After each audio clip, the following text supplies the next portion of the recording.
ఈ సభకి విచ్చేసిన నాన్నదమ్ములకి, ఆడపడుచులకి, అక్క చెల్లెళ్ళకి, తల్లులకి,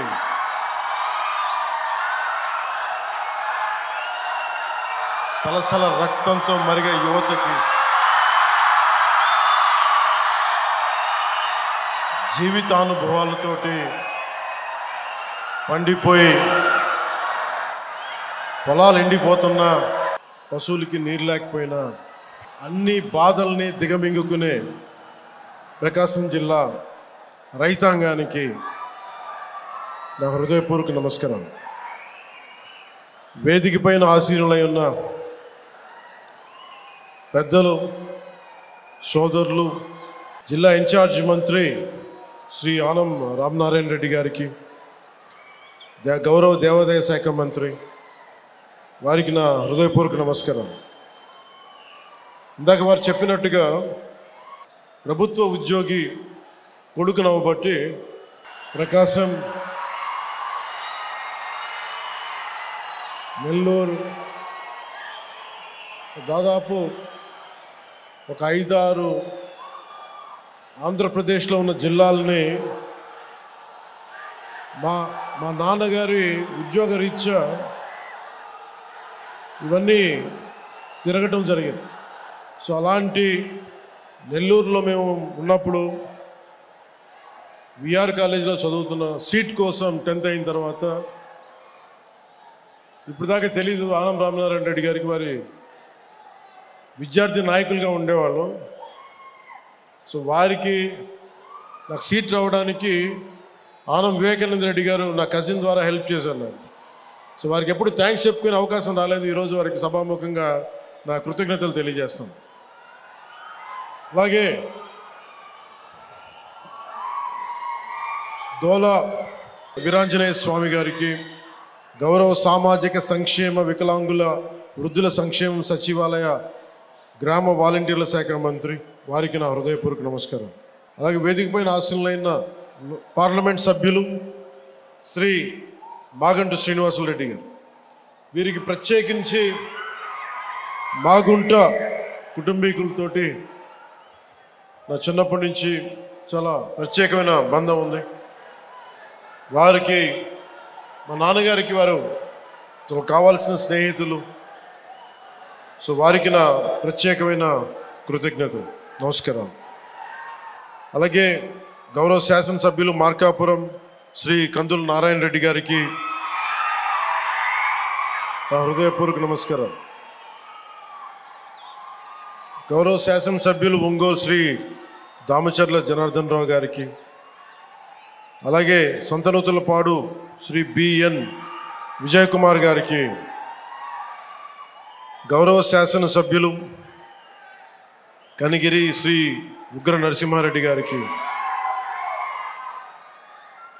గౌరవ శాసనసభ్యులు గిద్దలూరు ముత్తుముల అశోక్ రెడ్డి గారికి, శ్రీ నూకసాని బాలాజీ గారికి, చైర్మన్ ఏపీ పర్యాటక అభివృద్ధి సంస్థ, అలాగే శ్రీ మారెడ్డి శ్రీనివాసరెడ్డి గారికి, చైర్మన్ వ్యవసాయ మిషన్, అలాగే సెంట్రల్ యూనివర్సిటీ, హైదరాబాద్ సెంట్రల్ యూనివర్సిటీలో విద్యార్థి నాయకుడిగా పోరాటాలు చేసి జనసేన నాయకుడిగా గుర్తింపు, సెక్రటరీగా, ప్రధాన కార్యదర్శిగా ఉండి శ్రీ చైర్మన్ మాల సంఘ సంక్షేమ సంస్థకి చైర్మన్గా ఉన్న జనసేన నాయకులు శ్రీ పెదపూడి విజయ్ కుమార్ గారికి నా హృదయపూర్వక నమస్కారాలు. శ్రీమతి బి లక్ష్మీదేవి గారికి, మండల పరిషత్ అధ్యక్షురాలు, శ్రీ నారు బాప్నారెడ్డి గారికి, జెడ్పీటీసీ, శ్రీ దయ్యాల నాగగురు బ్రహ్మం గారికి, సర్పంచ్.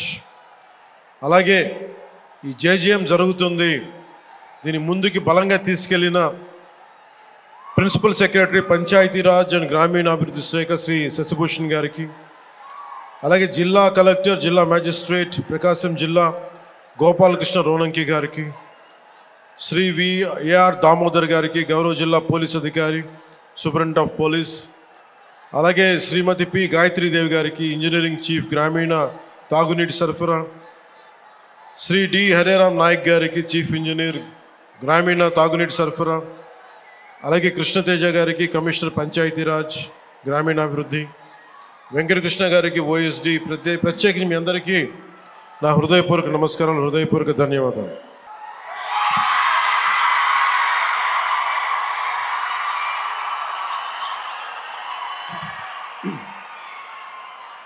నాకు ప్రకాశం జిల్లా అంటే గుర్తుకొచ్చేది ఆంధ్ర కేసరి శ్రీ టంగుటూరి ప్రకాశం పంతులు. ధైర్యం లేని సమాజంలో ధైర్యాన్ని నూరిపోసిన సైమన్ కమిషన్కి ఆ రోజున ఎదురొడ్డి నిలిచి కాల్చుకోండని చొక్కా తీసి ఛాతీని చూపించిన ధైర్యవంతుడు, మొట్టమొదటి రాష్ట్ర తొలి ముఖ్యమంత్రి. వారికి అలాంటి నేల ఇది. ఈ నేల గురించి అనుకున్నప్పుడల్లా అపారమైన ఖనిజ వనరులు, బ్లాక్ గ్రానైట్, ఇలాంటి చోట్ల చాలా సందర్భాల్లో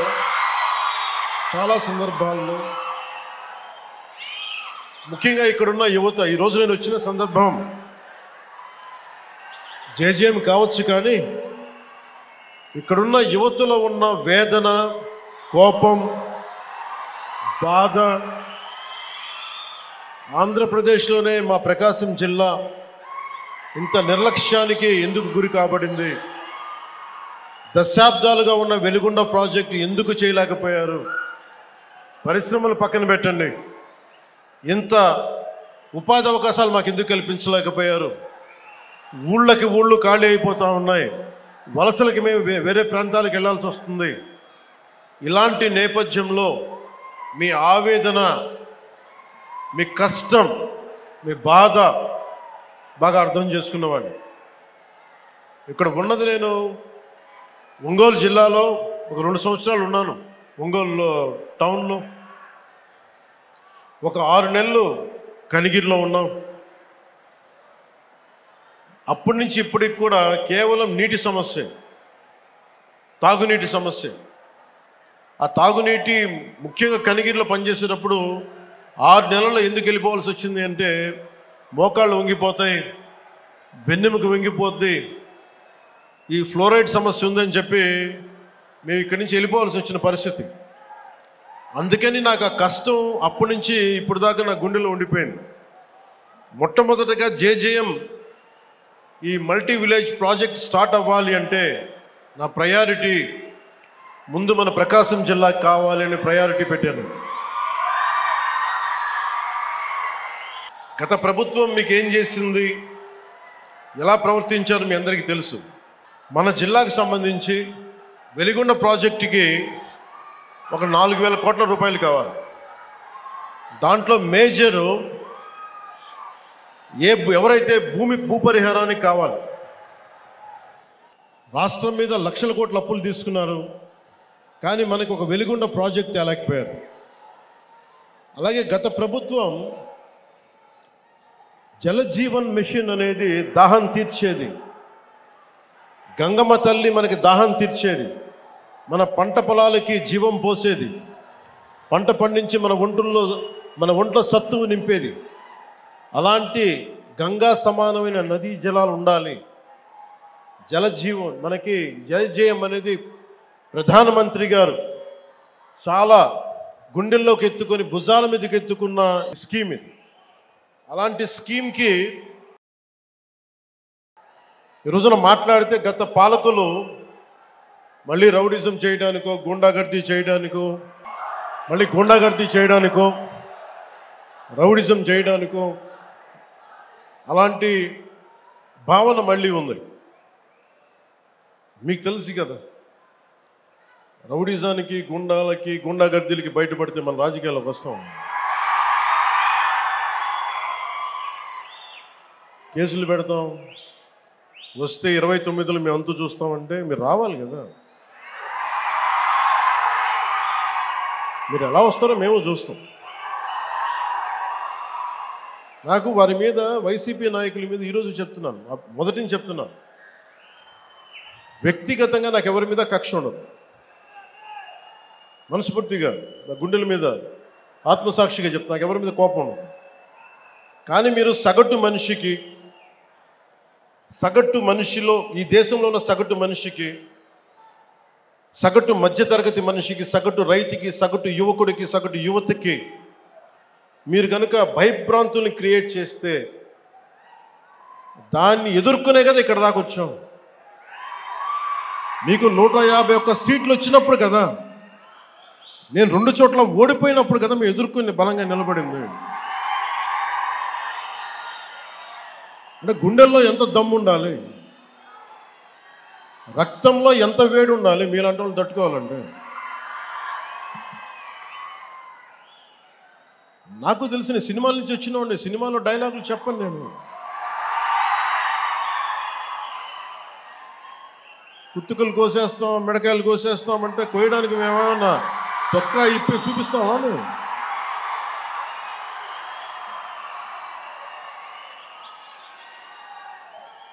నేను సినిమాలో డైలాగులు చెప్పడానికి కూడా ఇబ్బంది పడతాను. సింహం గడ్డం గీసుకుంది, మేము గడ్డం గీసుకోలేదు. ఈ సరదాగా ఉంటాయి మిమ్మల్ని చీరప్ చేయడానికో సరదాగా చేయడానికి. నిజంగా గడ్డం గీసుకుంటే దరిద్రంగా ఉంటుంది. చూడండి, ఆలోచించండి. స్నానం చేయకుండా, మట్టి కొట్టుకుంటా, అంటే ఇవన్నీ ఏంటంటే సినిమాల్లో చెప్పిన డైలాగులు. అవి ఎందుకు చెప్తున్నానంటే సందర్భానుసారంగా చెప్తున్నాను. ఖచ్చితంగా మీరు అద్భుతమైన పాలన చేసి కనుక ఉండుంటే మీరు 11 సీట్లకు వచ్చేవాళ్ళు కాదు. మీరు అంటే ఇది రెలవెంట్ కాబట్టి చెప్తున్నా. ఇది కక్ష తీర్చుకునే ప్రభుత్వం కాదు. ఇది తప్పులు చేస్తే శిక్షించే ప్రభుత్వం ఇది. అలాంటిది అంటే ఇది ఎందుకు చెప్తున్నానంటే మీకు, అంటే మీరు అరుపులు అరుచుకుంటూ వెళ్ళిపోతున్నారు, వాళ్ళేమో బెదిరిస్తామన్నారు, కోస్తామంటున్నారు. మళ్ళీ మీ ఎర్ర జెండా శక్తి తెలియదు వాళ్ళకి. మీ గుండెల్లో ఉన్న ఆ వేడి రక్తం గురించి తెలియదు వాళ్ళకి. అంటే కడుపు కాలి ఉన్నవాడికి కష్టపడి పనిచేద్దాం అనుకున్నాను, మళ్ళీ తిరిగి కోపం తెప్పించుకోండి. పని చేసుకుని తల ఉంచుకొని పని చేసుకుంటూ వెళ్ళిపోతున్నాం. నిజంగా 11 సీట్లు ఇచ్చిన ఆ పార్టీగా నేను గౌరవిస్తున్నాను. ఈ ప్రభుత్వం గౌరవ ముఖ్యమంత్రి శ్రీ నారా చంద్రబాబు నాయుడు గారి నాయకత్వంలో ఉన్న ఎన్డీఏ కూటమి నడుపుతున్న ఈ ప్రభుత్వంలో తప్పులుంటే ఖచ్చితంగా చెప్పండి.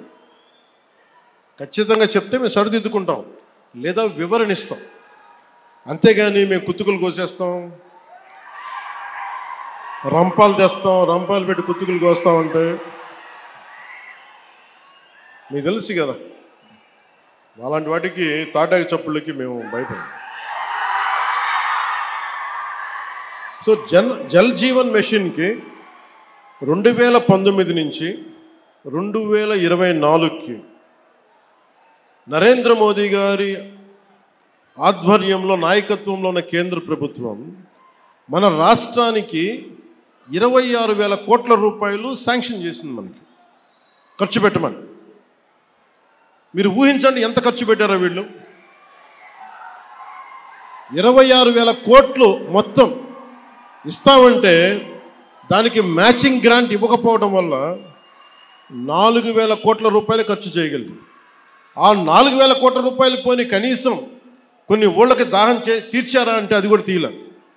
ఆ 4,000 కోట్లకి పైపులు వేసుకున్నారు, అంతే. పైపులు వేసారు. ఇప్పుడు పైపులు వేస్తే వాటర్ సోర్స్ చూపించాలి కదా. ఎక్కడి నుంచి నీళ్లు పట్టుకొస్తున్నావు, చెరువు నుంచా, కుంట నుంచా, ఎక్కడి నుంచి పట్టుకొస్తున్నావు అంటే అవి కూడా చేయలేదు. పైప్ వేసి కూర్చోబెట్టారు. ఎప్పుడు మనకి ఉపరితలం నుంచి మన సర్ఫేస్ వాటర్ ఎప్పుడు వస్తుందని. దీనివల్ల ఆ 4,000 కోట్లు కూడా చాలా వరకు వృధా అయిపోయినాయి. ఈ రోజున జేజేఎం మెషిన్ ఆగిపోతుంది. ఈరోజు మనం కూటమి ప్రభుత్వం ఎందుకు ఇంత బలంగా ఉన్నామంటే, అంటే మీరు మా మీద పెట్టిన నమ్మకానికి అన్నదమ్ములు, ఆడపడుచులు, యువత, పెద్దలు, పిన్నలు, రైతాంగం, మధ్యతరగతి అందరూ నమ్మి ఓటేస్తే జల్ జీవన్ మిషన్ పథకాన్ని మేము ఆపేస్తున్నాం అని కేంద్ర ప్రభుత్వం చెప్పారు. నాకు కంటిన్యూ చేయాలని లేదు మాకు. ఎందుకంటే నీళ్ళు ఇవ్వడం అనేది స్టేట్ సబ్జెక్ట్. ఇది ఇన్ని రాష్ట్రాల మీద మాకు భారం అయిపోతుంది, మేము ఇవ్వలేమంటే ముందు నేను వెళ్ళి బిఆర్ పాటిల్ గారిని కలిసి, జలశక్తి మినిస్టర్, కేంద్ర మంత్రివర్యులు వారిని కలిసి వివరించాను. సార్, గత ప్రభుత్వంలో 26,000 కోట్లు మీరు ఇస్తే మేము 4,000 కోట్ల గత ప్రభుత్వం ఖర్చు పెట్టింది. అది కూడా ఇంత అవకతవకలుగా. ఈ రోజున కనుక మీరు ఇవ్వకపోతే మాకున్న సమస్యలు విని మన ప్రకాశం జిల్లా వెలుగొండ ప్రాజెక్ట్ దగ్గర నుంచి మన పల్నాడు, అలాగే మనకి అనంతపురం, శ్రీకాకుళం ఎక్కడైతే ఉన్నాయో అన్ని దాదాపు మేజర్గా ఇవి, మిగతా అన్నిటికీ అన్ని ఎక్కడైతే నీటి ఎద్దడి ఎక్కువ ఉందో వీటన్నిటికీ దాదాపు ఒక 83,000 కోట్లు 84,000 కోట్లు అవసరం అవుద్ది. 26,000 కోట్లు కూడా సరిపోదనంటే వాళ్ళు అసలు మేము రూపాయి కూడా ఇవ్విచ్చే పరిస్థితిలో లేము, అంత ఇబ్బందుల్లో ఉన్నామంటే కేవలం మనం ఎన్డీఏ కూటమిని గెలిపించాం కాబట్టి మా గొంతు బలంగా, మా గళం బలంగా వినిపిస్తే తర్వాత గౌరవ ముఖ్యమంత్రి చంద్రబాబు నాయుడు గారు, నేను ఇంకొకసారి మరోమారు జలశక్తి మినిస్టర్ గారి దగ్గరికి వెళ్ళి ప్రధానమంత్రి గారికి వారికి చేస్తే ఈ రోజున జేజీఎం ప్రాజెక్ట్ మొదటి విడత మనకి 1,390 కోట్లతోటి మన ప్రకాశం జిల్లాలో మొదలు పెడుతున్నామంటే దానికి మీరు మా మీద పెట్టుకున్న నమ్మకం, కేంద్ర ప్రభుత్వం మన మీద ఉంచిన నమ్మకం. ఒక 4 దశాబ్దాల పైనే కనిగిరిలో పెరిగినాం. 4 దశాబ్దాల క్రితం మొట్టమొదటిసారి స్వాతంత్రం వచ్చాక మన ప్రకాశం జిల్లాలో చేపడుతున్న అతిపెద్ద తాగునీటి సరఫరా పథకం ఈరోజు మనం జల్ జీవన్ మిషన్ ద్వారా చేపడుతున్నాం. 1,290 కోట్లతోటి ప్రకాశం జిల్లాలో 7 నియోజకవర్గాలు, ఎర్రగొండపాలెం, గిద్దలూరు, మార్కాపురం, కనిగిరి, కొండేపి, కందుకూరు, దర్శి అసెంబ్లీ నియోజకవర్గాల పరిధిలో 18 మండలాలు, 578 గ్రామాల్లో ఉన్న దాదాపు 10 లక్షల పైచిలకు జనాభాకు వచ్చే 30 సంవత్సరాల పాటు ఈ పథకం ఫస్ట్ ఫేజ్ ద్వారా తాగునీటిని అందించబోతుంది. దీనికోసం ఒక water treatment plant, 19 సంపులు, 31 over head balancing రిజర్వాయర్లు, 334 ఓవర్ హెడ్ ట్యాంకులు, 5,000 కిలోమీటర్ల మేరకు పైప్ లైన్లు వేసి శ్రీ పూల సుబ్బయ్య వెలిగొండ ప్రాజెక్ట్ నుండి ప్రజలకి, మన ప్రకాశం జిల్లా ప్రజానికానికి నీరు అందజేయబోతున్నాం. గత పాలకులు మీకు చెప్పాను, ప్రజలకు మంచినీరు అందించే కార్యక్రమాలని పూర్తిగా పైకెక్కించారు. అంటే లాస్ట్లో ఇంకా ఓడిపోతున్నామని తెలుసుకునే దశలో అప్పుడు ఒక శిలాఫలకం వేశారు మన ప్రకాశం జిల్లాకు సంబంధించి. నిజంగా వాళ్ళకి త్రికరణ శుద్ధి ఉండుంటే వాళ్ళు ఎప్పుడు చేస్తుండాలి? వచ్చిన మొదటి సంవత్సరంలో చేస్తుండాలి. ఈరోజు వాళ్ళు లక్షల కోట్ల అప్పులు పెడితే అన్ని తట్టుకొని, ముఖ్యంగా మీరు మనం ఉండటం వల్ల ఆంధ్రప్రదేశ్ 21 ఎంపీలను గెలిపించడం వల్ల కేంద్ర ప్రభుత్వానికి అది ఒక బలం, ఆక్సిజన్ అయిపోయింది. దానివల్ల మనకి ఈరోజు డబ్బులు వస్తూ ఉన్నాయి. దానికి కారణం మీరు మమ్మల్ని నమ్మి, నారా చంద్రబాబు నాయుడు గారి నాయకత్వంలో నమ్మిన కూటమిని గెలిపించినందుకు దానికి నిదర్శనం ఈ రోజున మన ప్రాజెక్ట్ స్టార్ట్ అవటం. గత ప్రభుత్వం 5 సంవత్సరాల ఎలాంటి మంచినీటి పథకం మొదలు పెట్టలేదు. చివరి సంవత్సరం ఇందాక చెప్పినట్టుగా ఎలక్షన్కి ముందు శిలాఫలకాలు వేసి పరిమితమయ్యారు. ఈ రోజు వచ్చి వాళ్ళు రోడ్ల మీదకి వచ్చి మేము కుతుకులు కోస్తాం, ఇవన్నీ చేస్తామంటే ప్రజలకు అర్థం కాదా? మనకు అర్థం కాదు.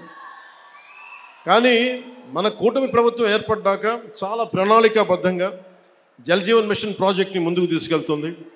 అందులో భాగంగా నేను ఒకటే చెప్పాను, శిలాఫలకాలు వేస్తారు అందరూ, ఎప్పుడు ఫినిష్ చేద్దామంటే అధికార యంత్రాంగం, ఉన్నతాధికార యంత్రాంగం కానీ కాంట్రాక్టర్స్ కానీ అందరూ ఒకటే ఇచ్చారు, సకాలంలో కనుక మన నిధులు కనుక వచ్చేస్తే 18 నెలల నుంచి 20 నెలల్లో ఈ ప్రాజెక్ట్ని పూర్తి చేస్తాం.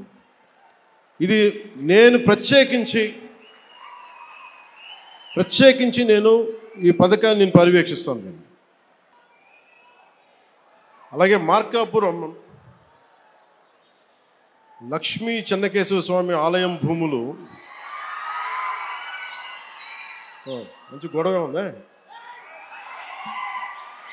దేవాదాయ శాఖ మంత్రి గారు ఉన్నారు ఇక్కడే, వారి దృష్టిలో కూడా పెడుతున్నాం.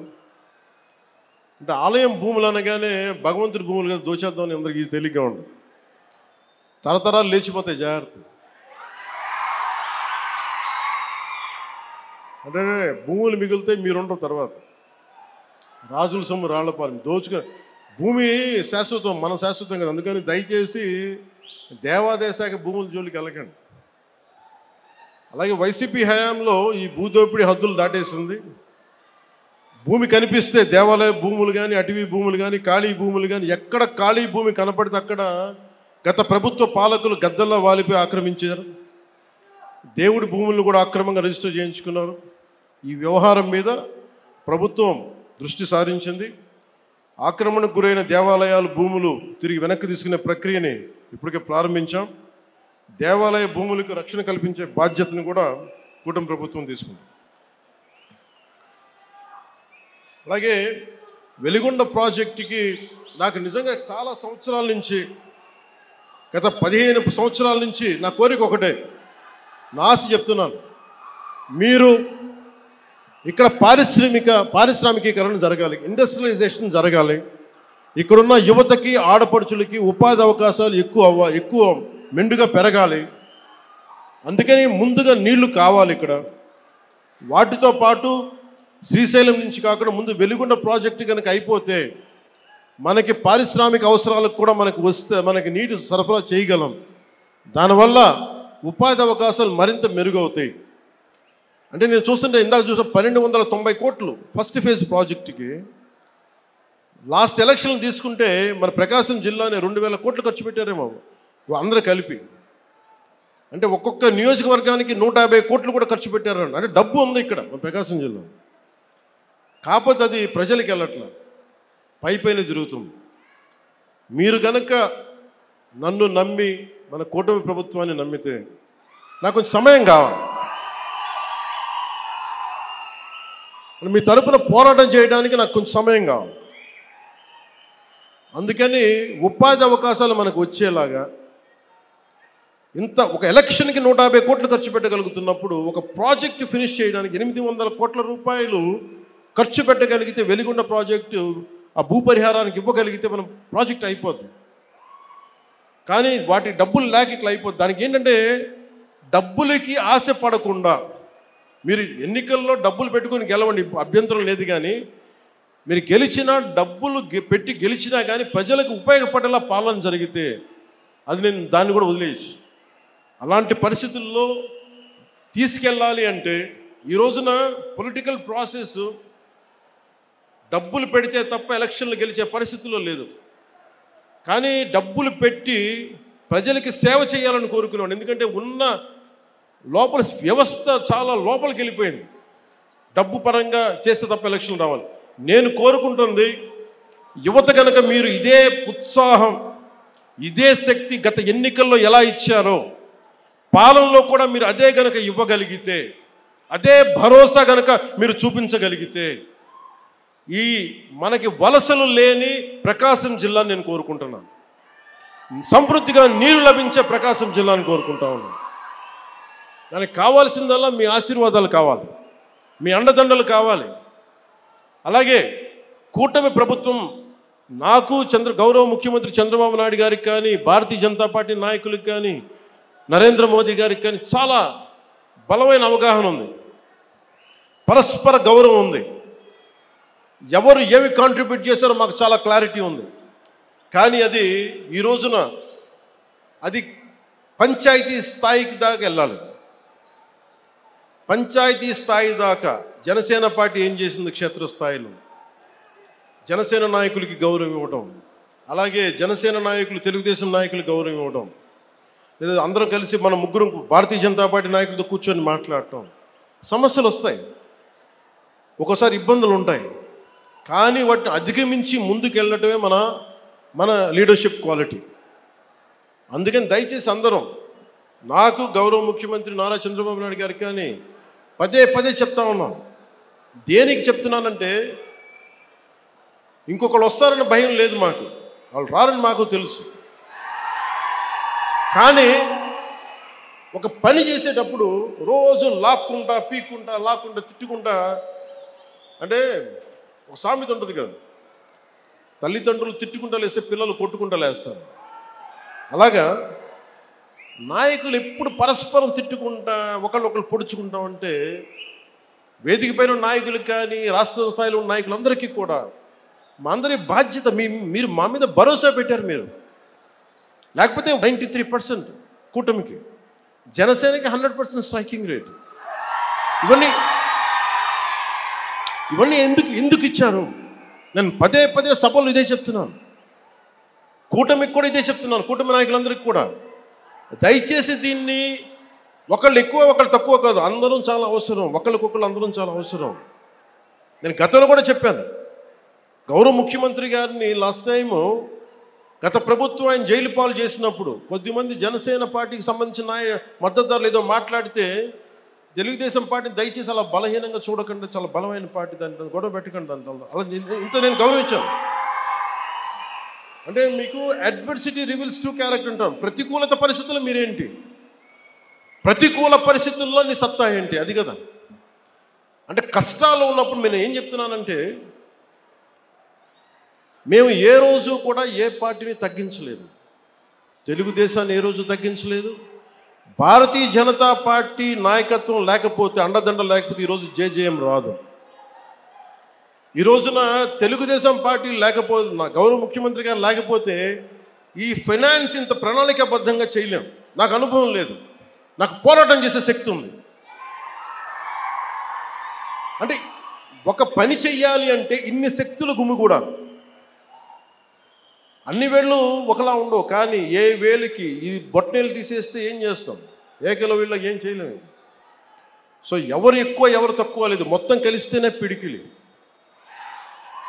కూటమి అంటే పిడికిలి, దీన్ని గుర్తుపెట్టుకోండి. అంతేగాని కూర్చోబెట్టి పంచాయతీ స్థాయిలో ఉన్న జనసేన నాయకులు కావచ్చు, తెలుగుదేశం నాయకులు కావచ్చు, భారతీయ జనతా పార్టీ నాయకులు కావచ్చు, మద్దతుదారులు కావచ్చు, చిన్న చిన్న ఇబ్బందులు ఉంటే అందరం పరస్పరం మాట్లాడుకొని ముందుకు తీసుకెళ్దాం.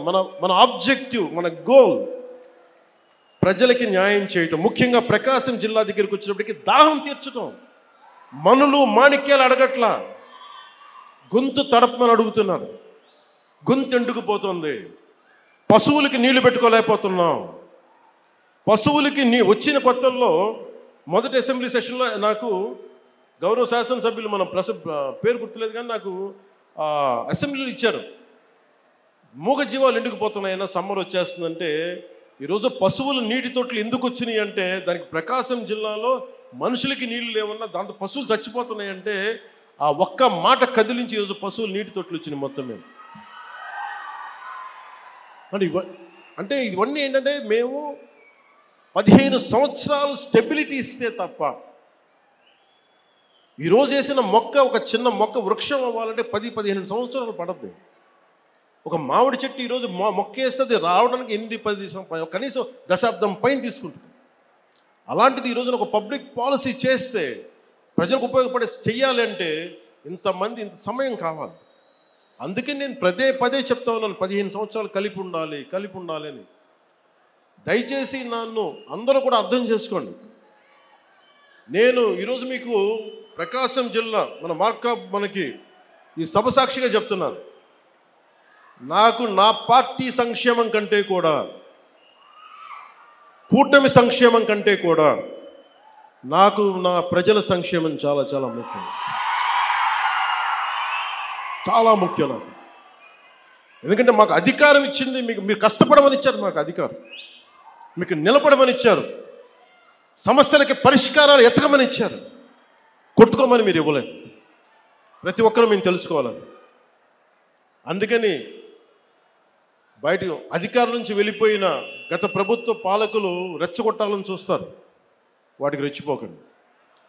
యువత కూడా దయచేసి ఇదే విన్నవించుకుంటూ, మాకు ఈ అవకాశాన్ని ఇచ్చిన గౌరవ ప్రధానమంత్రి గారికి ప్రత్యేకించి my heartful thanks to honourable PM Shri Narendra Modi ji, honourable union minister for Jal Shakti Shri CR Patil ji, and my heartfelt thanks to Honorable Chief Minister Sri Nara Chandrababu Naidu garu. I'm grateful to you all. Sir, మాకు గొంతులు ఎండుకుపోతున్న మాకు కనీసం కనుచూపు మేరలో మాకు దాహం తీర్చే అవకాశం ఉందనేది మొట్టమొదటిసారిగా మాకు స్వాతంత్రం వచ్చిన తర్వాత చిన్న ఆశ కల్పించినందుకు, ఒక హోప్ ఇచ్చినందుకు ప్రతి ఒక్కరికి పేరు పేరున ధన్యవాదాలు తెలుపుకుంటూ, జిల్లా యంత్రాంగానికి, ఎస్పీ గారికి, కలెక్టర్ గారికి, ఉన్నతాధికారులందరికీ, ఇక్కడ సెక్యూరిటీ చేస్తున్న ప్రతి ఒక్క పోలీస్ కానిస్టేబుల్స్కి, పోలీస్ అధికారులకి, ప్రతి ఒక్కరికి నా హృదయపూర్వక ధన్యవాదాలు తెలుపుకుంటూ,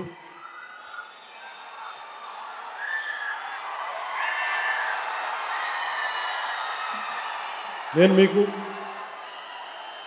వాక్యాలు చెప్పి సెలవు తీసుకుంటాను. నాకు నా కుటుంబం కంటే కూడా మీ క్షేమం నాకు చాలా ముఖ్యం. ఈ రాష్ట్ర క్షేమం చాలా ముఖ్యం. ఈ దేశ క్షేమం నాకు చాలా ముఖ్యం. సో మీకోసం ఎల్లప్పుడూ పనిచేస్తాను. కష్టం ఉంటే సాధ్యమైనంత వరకు నా చేతిలో ఉంటే ఖచ్చితంగా తీర్చేస్తాను. కొన్నిసార్లు నిధుల లేమి వల్ల, నిధులు సరైన సకాలంలో రాకపోవడం వల్ల డిలే అవ్వచ్చేమో, కానీ చేయడం అడుగు పక్క. సో మీ అందరికీ మరోమారు ధన్యవాదాలు తెలుపుకుంటూ, అంటే ఉదాహరణకి బాలినేని శ్రీనివాస్ గారు ఉన్నారు వేదిక పైన. బాలినేని శ్రీనివాస్ గారు కూడా గతంలో వైసీపీలో చేశారు. అంటే నేను ఎప్పుడు కూడా వ్యక్తిగతంగా ఏ వ్యక్తితో నాకు గొడవలు ఉండవు, నాకు గత ముఖ్యమంత్రితో సహా. కాకపోతే మీరు ప్రజలకి ఇబ్బంది కలిగిస్తే మటుకు అట్లాంటి సమయంలో కూడా బాలినేని గారు నాకు చాలా ఎప్పుడు అండగా నిలబడేవారు. అంటే చాలా బలంగా మాట్లాడగలిగే వ్యక్తి, ఒక సమస్య పైన అవగాహన ఉన్న వ్యక్తి, అలాగే రాజకీయాన్ని సరిగ్గా ఎలా చేయాలో తెలిసిన వ్యక్తి, కక్ష సాధింపులకు వెళ్లకుండా ఇచ్చిపుచ్చుకునే ధోరణి ఉన్న వ్యక్తి. కాబట్టి వారిని ఈ రోజున జనసేన పార్టీలోకి ఆహ్వానించారు. మనస్ఫూర్తిగా వారికి కూడా నేను సభాముఖంగా తెలియజేస్తూ ఉన్నాను. కొత్త కుటుంబ సభ్యులు వచ్చినప్పుడు కొంచెం ఇబ్బందులు ఉంటాయి. వాటన్నిటిని ఇందాక చెప్పినట్టుగా రాష్ట్ర క్షేమం కోసం, మన ప్రకాశం జిల్లా సమస్యల కోసం అందరం కలిసికట్టుగా పనిచేద్దామని తెలియజేసుకుంటూ సెలవు తీసుకుంటూ, జై భారత్, జై హింద్.